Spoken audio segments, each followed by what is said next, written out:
Welcome you to my Jelani point. हम लोगों ने पिछले कक्षा में खिलजी वंश के बारे में चर्चा किया। खिलजी वंश में देखे कैसे मुबारक शाह को, मुबारक खिलजी को लास्ट में अंतिम में मारा गया क्योंकि वो नंगे पुंगे घूमता था। लेकिन गाइस हम लोगों ने कुछ थोड़ा सा पॉइंट छोड़ दिया, ये कि इक़्तिदारी सिस्टम में दरअसल इक़्तिदारी सिस्टम को जो ख़त्म किया था अलाउद्दीन खिलजी ने ये कहा था जितना भी ज़मीन इक़्तिदारी के तहत आया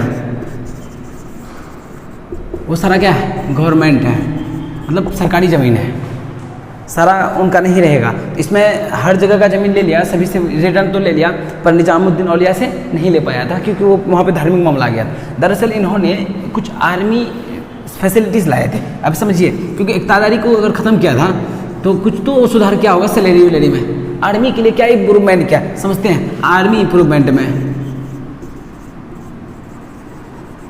समझिए, क्योंकि इक़्तिदारी कौन थे, क्या इक़्तिदारी कहते हैं सैलरी में ज़मीन दिया जाता था। इसको ख़त्म करके, क्योंकि ये पहले शासक है दिल्ली सल्तनत में जिन्होंने सैलरी देना शुरू कर दिया था। समझिए, सैलरी देना शुरू किया। सैलरी वो भी किस तरह का सैलरी, ऐसी सैलरी नहीं देता था, मतलब जैसे मंथली अभी सैलरी मिलती है ना लोगों को, वैसे नहीं दिया जाता था, ईयरली दिया जाता था, ईयरली। लेकिन सैलरी देना शुरू किसने किया था? फर्स्ट टाइम दिल्ली सल्तनत में अलाउद्दीन खिलजी ने किया था। इस बात को ध्यान में रखिएगा, सैलरी देना शुरू किया। और उसके बाद सभी के लिए ड्रेसेस, यूनिफॉर्म्स, अपने आर्मीज के लिए फर्स्ट टाइम किसी ने यूनिफॉर्म यानी ड्रेसेस इंट्रोड्यूस किया था। वो कौन था? अलाउद्दीन खिलजी ही था। अलाउद्दीन खिलजी ने ये भी तय किया था जितना मतलब उसके फौज का जितना भी घोड़ा होता था उन सबको सिंबॉलिक मतलब कुछ चिन्ह दिया जाता था। जैसे मान के चलिए जानवर है, जानवर का कैसे चिन्ह दिया जाएगा? कोई छोटा सा लोहे का डंडा को आग में ये गर्म करेगा, थोड़ा सा सटा देगा ताकि उसका कुछ हद तक जो ऊपर का रुई होता है ना शरीर में वो जल जाए। तो इन्होंने सिंबॉलिक हॉर्सेस शुरू किए, सिंबॉलिक हॉर्स। क्योंकि देखिए, जिसका घोड़ा मजबूत होता था, जो अपना घोड़ा को ज़्यादा चारा खिला के मजबूत कर देता था, तो सामने वाला कोई दूसरा कहता था ये घोड़ा मेरा है। इस बात से बहुत ज़्यादा झगड़ा होती थी, हमेशा होते रहता था ये सब। तो इन्होंने उस सिस्टम को ख़त्म किया था। अलाउद्दीन खिलजी में हम लोगों का ये कुछ चीज़ छूट गया था। इन्होंने फर्स्ट टाइम क्या करना शुरू किया? सैलरी देना शुरू किया। वो भी किस तरह का? Yearly, not monthly. Monthly salary नहीं दिया है अभी है, मंथली सैलरी आगे पढ़ेंगे हम लोग, क्योंकि ये सैलरी शुरू किया था वो भी ईयरली। और इन्होंने यूनिफॉर्म्स नेसेसरी किया, सिंबॉलिक हॉर्सेस लाना शुरू किया। इसके बाद इनका जो उत्तराधिकारी बना मुबारक शाह खिलजी, वो नंगा पुंगा घूमता था। उसको कौन मारा? खुसरो खान ने। किसका आइडिया था? आइडिया किसका था?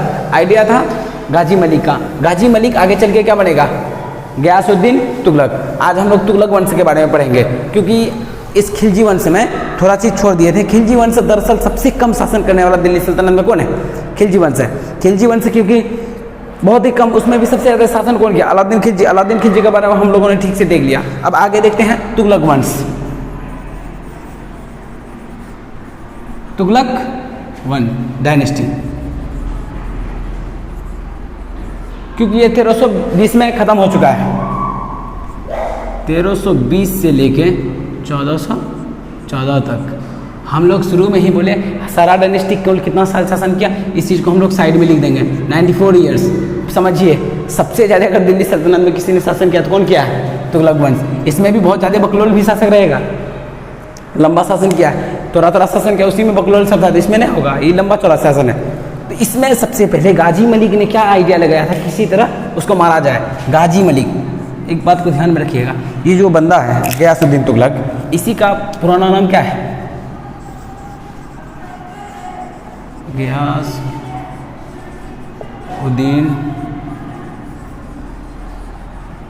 तुगलक। इसी का पुराना नाम क्या है? गाजी मलिक। ये बेचारा बड़े शांत शासक थे, उनको मारा नहीं जाता क्योंकि ये उसका कमांडर ही था, ये इसलिए नहीं मार पाता। अरे आदत ही खराब था यार, नंगा जहाँ मर्जी वहाँ चले जाता था। उसका कहना था ऊपर वाले ने हमें नंगा ही पैदा किया है, तो नंगा जाने में क्या हर्ज है? तो अगर नंगा चला जाएगा जाहिर सी बात है बहुत ज़्यादा मुसीबत होगी। ये बेचारे बड़े शांत किस्म के, मतलब एकदम इतने शांत थे कि जिसका कोई जवाब नहीं। इन्होंने एग्रीकल्चर की फील्ड में कुछ सुधार किया था। समझिए, एग्रीकल्चर की फील्ड में इनको लगता था कि किसान मतलब सबसे ज़्यादा टैक्स कहाँ से आता था? लैंड से आता था। वो भी कैसे आता था? क्योंकि यहाँ पे अभी भी किससे आते हैं यार? एग्रीकल्चर से ही आएगा, क्योंकि भारत में 70% 60% आदमी क्या करता है? खेती बाड़ी करता है। एग्रीकल्चर सिस्टम में इन्होंने कैनल बनाना शुरू किया था। समझिए इस बात को, नहर बनाना प्रारंभ किसने किया था दिल्ली सल्तनत में? अगर कभी भी ये क्वेश्चन आएगा, ध्यान में इस बात को रखिएगा, गयासुद्दीन तुगलक ने नहर बनाना शुरू किया था, लेकिन आगे देखेंगे नहर का जाल किसने बिछवा दिया, मतलब बहुत ज़्यादा नहर बनवा दिया, उसमें देखेंगे FST फिरोज शाह तुगलक। ठीक है, अभी किसके बारे में पढ़े, गयासुद्दीन तुगलक के बारे में। इस बात को थोड़ा सा ध्यान में रखिएगा, गयासुद्दीन तुगलक क्या किया, नहर बनवाना शुरू किया था। उसके बाद इन्होंने अपने बेटे को, जो इनका बेटा था जोना खान को एक जिम्मेदारी दी थी तेलंगाना अभियान के लिए। इस बात को ध्यान में रखिएगा, तेलंगाना प्रोजेक्ट किसको दिया, जोना खान को। जोना खान कौन है, जोना खान आगे चल के मोहम्मद बिन तुगलक बनेगा। अभी देखते हैं, जोना खान को तो तेलंगाना अभियान दिया, जोना खान वहाँ गए, जोना खान बड़े बहादुर थे। ऐसे तो देखेंगे जोना खान ही मोहम्मद बिन तुगलक बनेगा, बड़का बकलोल रहेगा, लेकिन ऐसे लड़ाई वड़ाई करने में थोड़ा ठीक ठाक था, क्योंकि पढ़ा लिखा था, शिक्षित आदमी था, आइडिया आता था कि कैसे क्या करें। तो जोना खान जैसे ही आक्रमण किया, तेलंगाना जीत गया। तेलंगाना जीतने के बाद इसका तुरंत नाम ही चेंज कर दिया, इसका नाम रख दिया सुल्तानगढ़। किसका नाम रखा, तेलंगाना का। इस बात को ध्यान में रखिएगा। तेलंगाना प्रोजेक्ट किसको दिया, गयासुद्दीन तुगलक ने, कहा कि तेलंगाना जीत के आओ थोड़ा सा। यार हम लोगों ने देखा कि अलाउद्दीन खिलजी क्या किया, पूरे साउथ इंडिया को जीतना चाहता था, क्योंकि समुद्र के किनारे था। कोस्टल एरिया को जीतना बहुत आसान, मतलब कोस्टल एरिया में शासन करना बहुत ज़रूरी था, क्योंकि कोस्टल एरिया से क्या होता है, आगे का मतलब जो भी ट्रेड करेगा ना बहुत ही सस्ता पड़ेगा, क्योंकि पानी नदी के किनारे, समुद्र के किनारे है। तो ये जोना खान को कौन सा प्रोजेक्ट दिया, तेलंगाना प्रोजेक्ट। तेलंगाना तभी तक नहीं जीता गया था, इसका मतलब तेलंगाना प्रोजेक्ट दिया। तो इन्होंने क्या किया, जोना खान जीत को आए, जैसे उसको जीता, इसको लगा कि अगर मेरा बेटा वो जीत सकता है तो हमें क्या करना चाहिए, बंगाल प्रोजेक्ट में जाना चाहिए। अब ये किस में चला जाएगा, गयासुद्दीन तुगलक खुद चले जाएंगे बंगाल प्रोजेक्ट के लिए। बंगाल अभियान के लिए किसको चुना, अपने आप को चुना, और जैसे गया साथ में तो उसको लेके गया था जोना खान को। जैसे ये यहाँ से चले गए, मान के चलिए क्या,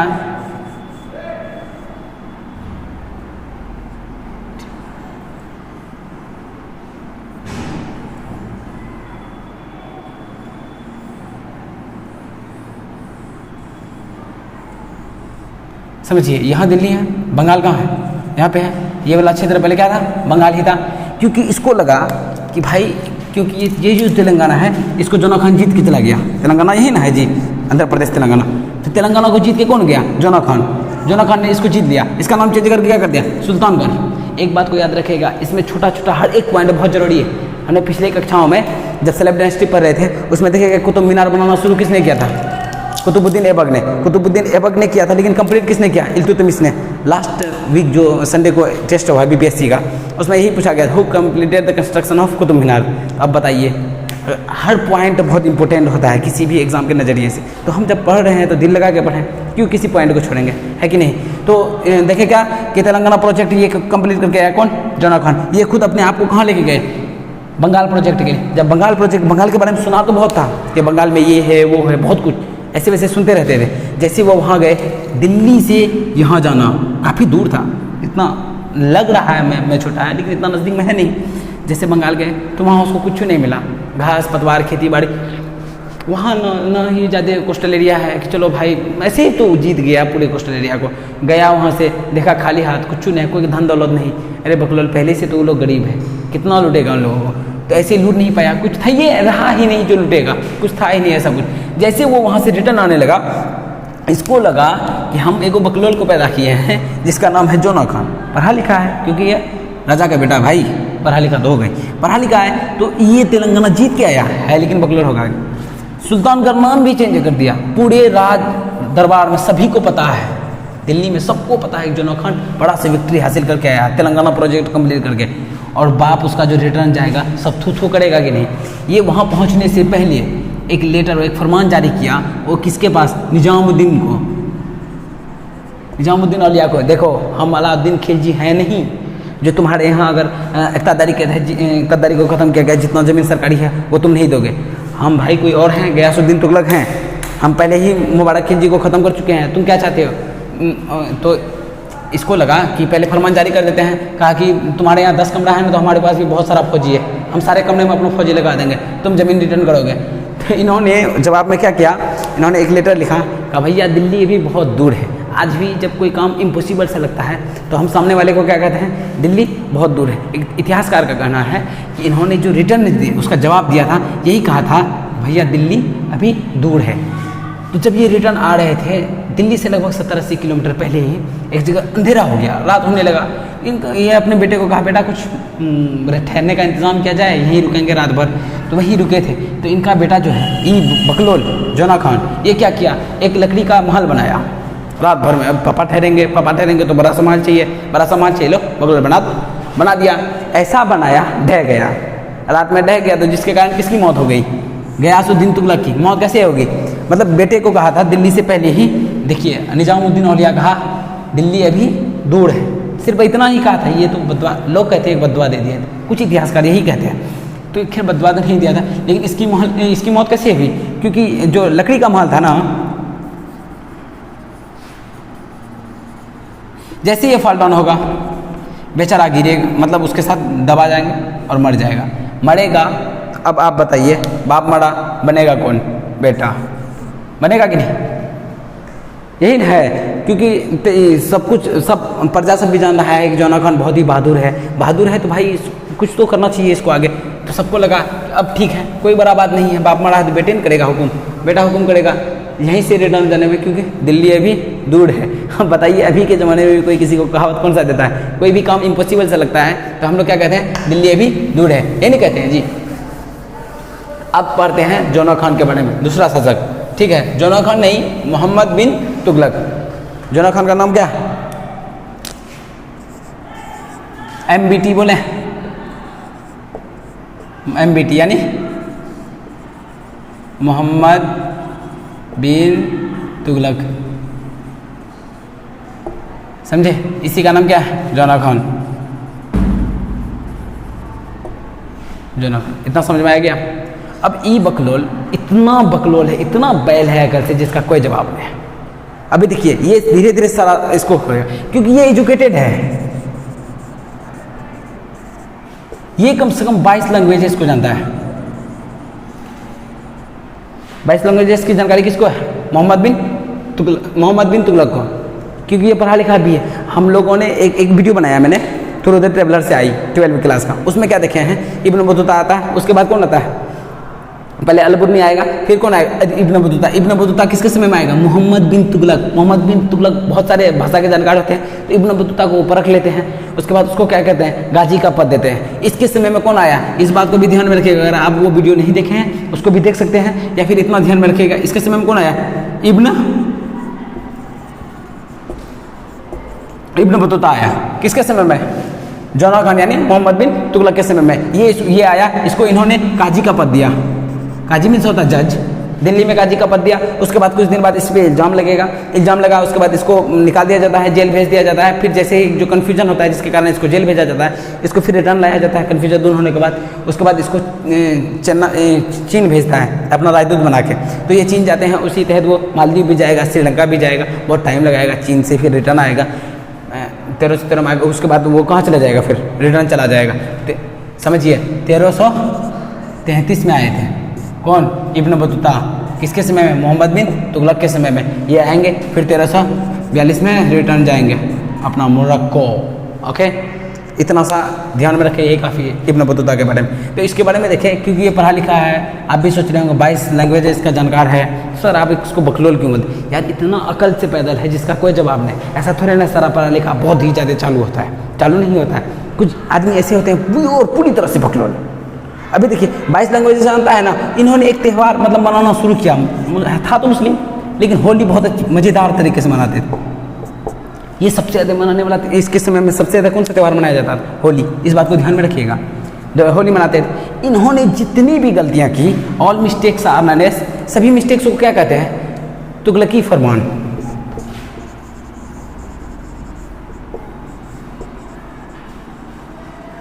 तुगलकी फरमान ये क्या है, इसके द्वारा किया गया मिस्टेक्स है, सारे मिस्टेक को क्या कहा जाता है, तुगलकी फरमान। पहला काम क्या किया, टैक्स बढ़ाना शुरू किया। इन्होंने टैक्स को इतना हाई कर दिया, एग्रीकल्चर वाले को इतना हाई कर दिया कि सारा किसान विद्रोह करने लगे। भाई ऐसे ही उस समय अकाल आया हुआ था, बारिश कम हो रही थी। इन्होंने क्या किया, टैक्स हाई कर दिया। आया नया सोचा कि टैक्स से तो पैसा ही आता है, टैक्स को हाई कर दिया। टैक्स को हाई किया, जनता के उसके विरोध में आने लगे, तभी इन्होंने जनता के आक्रोश को शांत करने के लिए क्या किया, दीवान ए कोही की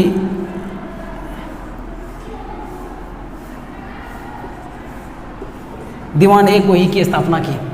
दीवान ए को ही एक मतलब समझिए कि एडमिनिस्ट्रेटिव सिस्टम बनाया जिसमें कहा गया कि आप सारा ध्यान किस पे लगाएंगे, एग्रीकल्चर पे, क्या मुसीबत है लोगों पे, क्या कमियां हैं, उन सबको दूर करेंगे। तो एग्रीकल्चर डिपार्टमेंट बनाया, उसको क्या कहा गया, दीवान ए को ही। इस बात को याद रखिएगा। था तो पढ़ा लिखा है लेकिन काम बड़ा बकलल बकलल किया। जैसे आया टैक्स बढ़ाया भाई, एग्रीकल्चर में बढ़ाया। दूसरा काम क्या करेगा, ये कॉपर का इंडेक्स क्वाइन, मतलब चिन्हित एक छोटा सा चिन्ह देके एक सिक्का चलाना शुरू करेगा। अब आप बताइए, अगर मान के चलिए 500 रुपये का सिक्का आ जाए, थोड़ा सा उसमें छोटा सा इंडेक्स हो, कुछ भी चिन्ह हो, चाहे थोड़ा सा सिंबल हो, कुछ भी। अभी जो होता है ना, ज़्यादा बड़ा क्वाइन नहीं आता है, देखें कभी 10 रुपये से ज़्यादा का देखेंगे, ज़्यादा से ज़्यादा हो सकता है 20 का लंच होने वाला, सुनते हैं हमें, ऐसे आएगा नहीं शायद, बहुत टाइम में भी 10 तक आया है। अब कोई भी 10 रुपये का सिक्का बनाएगा, वो भी 2 अलग अलग मेटल्स का है, उसमें तो खर्चा ही 10 रुपये से ज़्यादा पड़ जाएगा, पड़ेगा कि नहीं? उसका वैल्यू कम रखा गया है, सरकार बनाती है, बहुत सारा बनाती है, तो उसको कम खर्च पड़ता है। तो इन्होंने क्या किया, इंडेक्स क्वाइन बनाना शुरू किया। तभी जितने भी लोहार थे सारे के सारे क्या किए, इंडेक्स क्वाइन बनाना शुरू कर दिया, नकली सिक्का बनाना शुरू किया। मार्केट में खूब चलने लगा। ये बकलोल को अकल होना चाहिए, सारे सिक्का को हटा के क्या किया, एक छोटा सा सिक्का बनाना शुरू किया, इंडेक्स। ठीक है, तो इन्होंने क्या किया, इंडेक्स क्वाइन बनाना शुरू किया। तो क्या सारे के सारे लोग क्या करने लगे, इंडेक्स क्वाइन बनाना बहुत ही ईजी था। उसके बाद आगे देखते हैं इसका दूसरा मिस्टेक क्या था, कैपिटल शिफ्टिंग। कैपिटल को क्या किया, दिल्ली से शिफ्ट करके आगे लेके जाएगा देवगिरी। आप एक बात को समझिए, भारत का ये वाला जो हिस्सा है,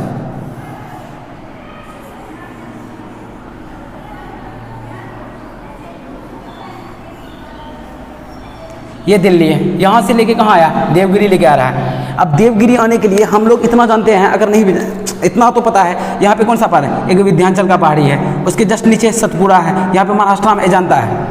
आएगा तो सारा का सारा पहाड़ी क्रॉस करना पड़ेगा, और वो भी गर्मी के दिन में इन्होंने तय किया कि दिल्ली से हमको कहाँ जाना है, देवगिरी जाना है। अब बताइए 3 को पहाड़ी है, इस तीनों पहाड़ी को गर्मी के दिन में क्रॉस करना, आदमी जिंदा रहेगा कि मरेगा? जितना सारा जानवर घोड़ा था सब परेशान हो रहा था कि पागल के चक्कर, पागले न है, इतना तो अकल होना चाहिए कि हम गर्मी के दिन में पहाड़ क्रॉस क्यों करवा रहे हैं। तो भयंकर गर्मी था, क्योंकि ये प्लेट्यू लाए रखा पूरे पठार है। ऐसे ही गर्मी बहुत ज़्यादा होती है गर्मी के दिनों में। होता क्या, अब देखिए, हालांकि सिर्फ यही नहीं है, अब नदी भी है, एक नदी यहाँ है, एक यहाँ है, एक यहाँ है, तीनों जगह नदी है। अगर यहाँ देखेंगे तो नर्मदा नदी है, उसके जस्ट नीचे देखेंगे ताप्ती होगी, उसके जस्ट नीचे देखेंगे गोदावरी। अब बताइए 3 गो पहाड़, 3 गो नदी क्रॉस करके उसको यहाँ देवगिरी जाना है, बकलोल को। जैसे वो यहाँ से तो निकल गया और देवगिरी पहुँच भी गया, देवगिरी पहुंचा तो पीछे घूम के देखा, मतलब पहले भी देखा होगा, तो उसको लगा कि सारा आदमी पीछे आ रहा होगा। तो पूछा अपना सेनापति से, रे उतना सारा आदमी निकले थे हम लोग दिल्ली से, सब कहाँ गया? कहे ससुर का नाते तुम वहाँ से गर्मी में लेके आएगा तो मरबेन करेगा। सब बकलोल धीरे धीरे चपक गया, आधा से ज़्यादा आदमी मर गया। कहा मर गया, इतना खराब बात, ची, रिटर्न चलो। कितना बड़का जाहिल है। फिर दूसरे साल फिर गर्मी में रिटर्न जा रहा है, गर्मी में फिर रिटर्न गया।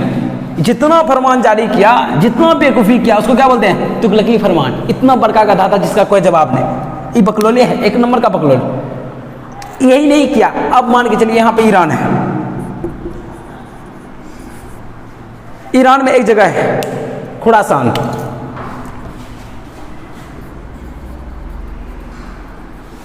खुरासान ईरान का एक जगह है, क्योंकि ये खुरासान में कब्जा करना चाह रहा था। तो इन्होंने सैनिक तैयार किया, लगभग 3 लाख सैनिक, 3 लाख सोल्जर्स तैयार किया।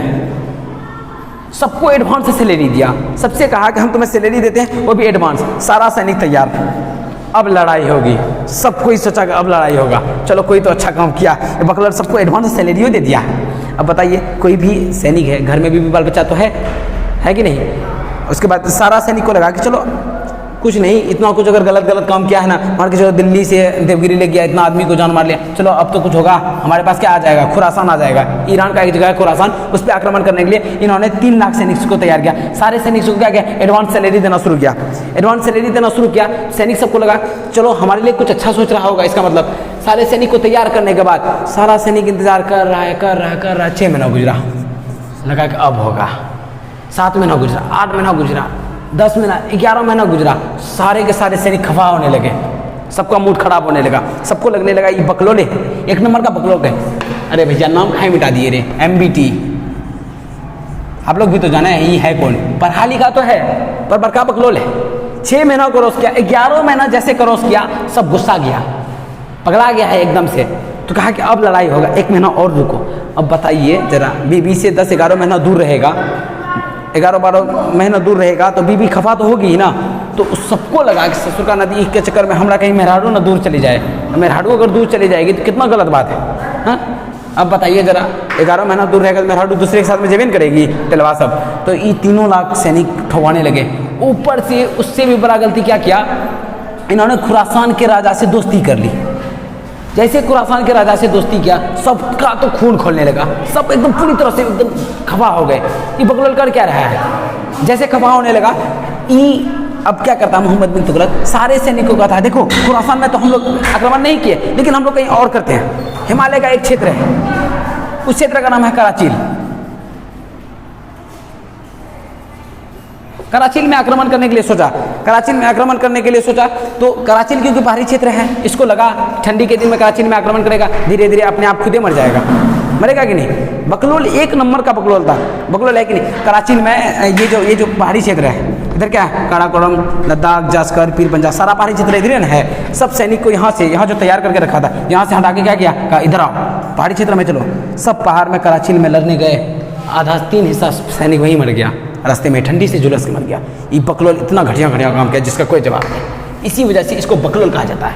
इसके मरने पे इतिहासकार कहते हैं चलो अब तो छुट्टी मिला, क्योंकि अब अगर शासक ही बकलोल रहेगा, क्या बताए सामने वाला क्या कर सकता है? क्योंकि शासन जो भी करने वाला होता है उसका बात मानना पड़ता है। प्रजा को क्या है, राजा का ही बात मानना है। राजा इतना बकलोल है तो क्या कर सकता है भाई? डायनेस्टी है, वंश से चल रहा है, अब उसका बेटा बकलोले पैदा हो रहा है तो बकलोले नहीं बनेगा। हाँ, इसको मार के कोई बन सकता है, बनेगा। जैसे ही ये बना, अब इसके बाद जो आएगा FST, समझिएगा, फिरोज शाह तुगलक।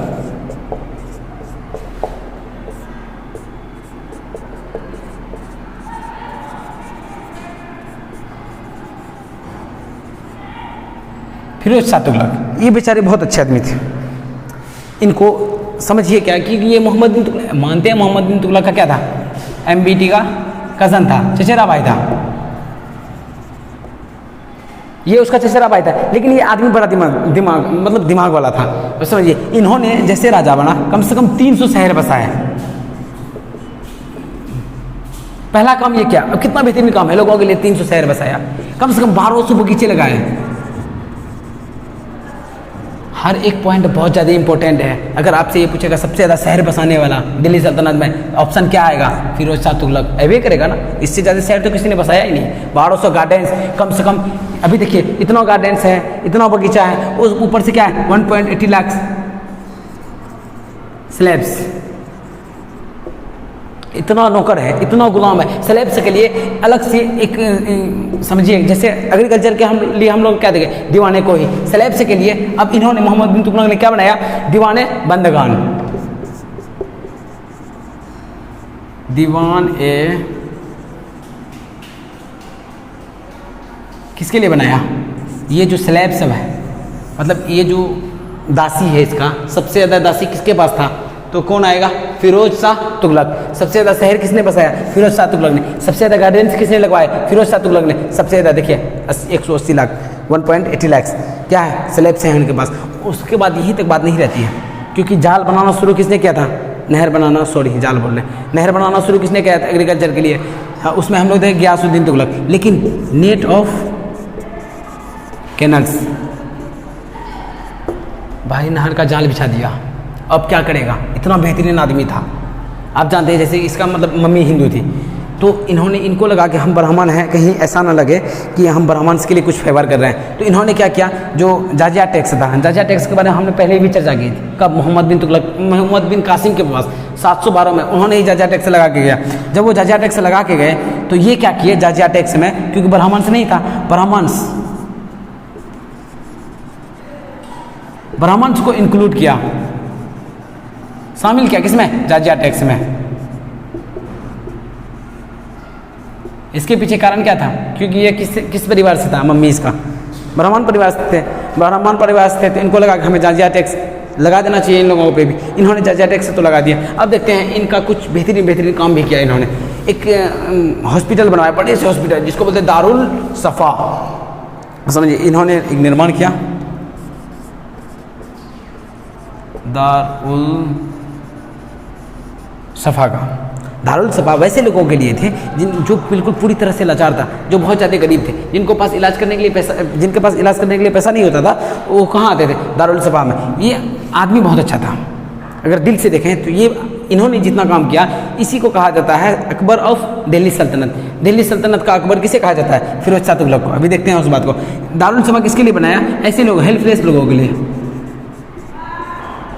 लाचार लोगों के लिए क्या बनाया? दारुल सफ़ा, यानी गरीब सबके लिए। सिंपल सा फंडा। इन्होंने हज ट्रेवल्स के लिए कुछ चीज़ याद रखते हैं, बड़ा बड़ा इंपॉर्टेंट चैप्टर है। हज ट्रेवल के लिए दीवान खैरात का ये किया था, दीवान खैरात। अब समझिए, दीवान खैरात के तहत जितने लोग पैसा देते थे, इन्होंने ये उन सरकारी पैसों से क्या करता था? लोगों को हज करवाता था। काम तो अच्छा था, लेकिन मुस्लिम में माना जाता है कि हज का पैसा पूरी तरह से प्योर होना चाहिए, आपका पर्सनल पैसा होना चाहिए। लेकिन ये सरकारी पैसे से भेज रहा था, तभी का वक्त अलग था। लेकिन अभी लोग सरकारी पैसे से कभी ज़िंदगी में नहीं जाएंगे। हज करके क्या फ़ायदा?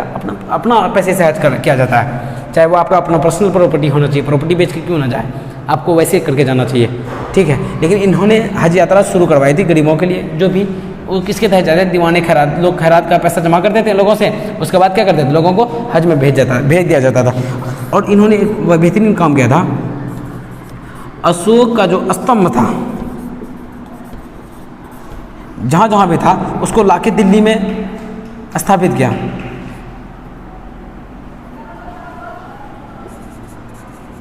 जितना अशोक का स्तंभ था, जैसे हम लोग देख लें कहाँ कहाँ से लाया था।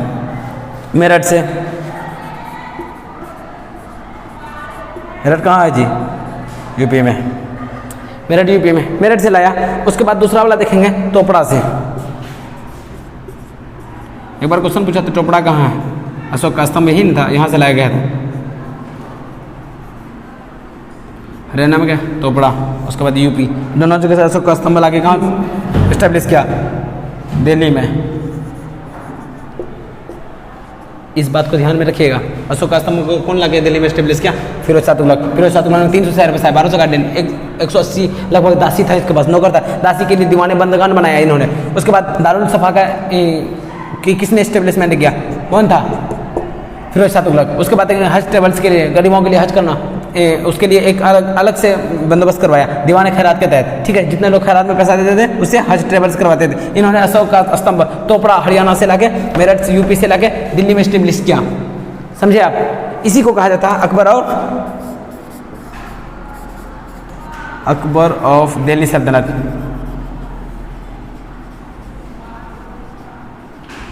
यहाँ तक देख लिया। उसके बाद देखेंगे तुगलक वंश का अंतिम शासक के बारे में। इस बात को ध्यान में रखिएगा, सारा चीज़ जितना चीज़ पढ़ाए हैं हर एक चीज़ इंपॉर्टेंट है। अब बस आपको सोचना होगा कि इंपॉर्टेंट है कि नहीं।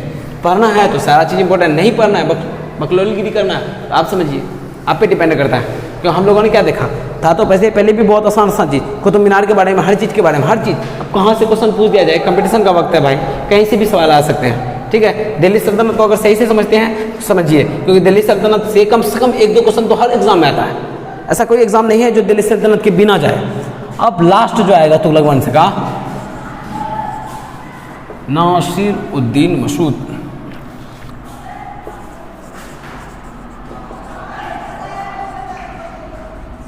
नासिरुद्दीन मसूद, ये जैसे राजा बनेगा इसके वक्त में तैमूर का आक्रमण होगा।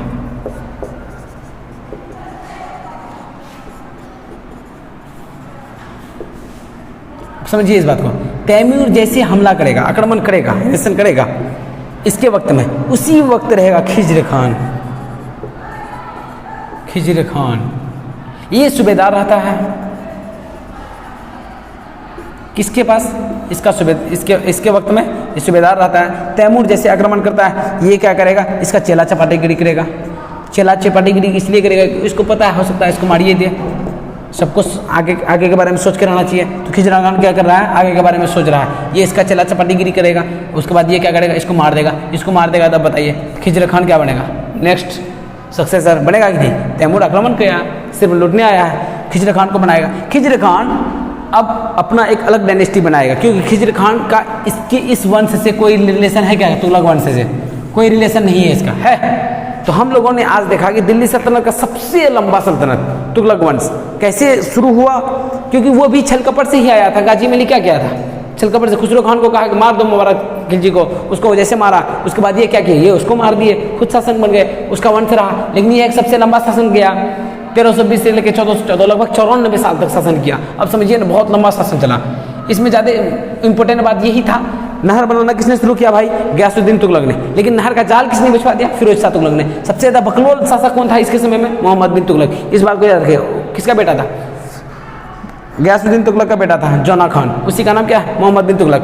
अब देखें कि इसको मारा, उसके बाद ये क्या क्या सूबेदार, ये देखेंगे अब आगे जो देखेंगे हम लोग सैयद डायनेस्टी। अब यही से सैयद डायनेस्टी का संस्थापक कौन है? खिजर खान। मार का आता है, लेकिन ये बकलोल बहुत दिन तक क्या बन के रहेगा? सूबेदार। क्योंकि इसको डर किससे लगता है? तैमूर से, कि कहीं तैमूर हमको भी दबोच दिया। गाइस इतने में इतना तक काफ़ी रखते हैं, ज़्यादा वीडियो को लंबा नहीं बनाना है ताकि आप लोगों को कहीं बोर होने लगे पढ़ने में, ठीक है। दिल्ली सल्तनत का आज हम लोगों ने तुगलक वंश का जितना भी टॉपिक था सारे के सारे कंप्लीट किया, जितना भी मेन पॉइंट्स था।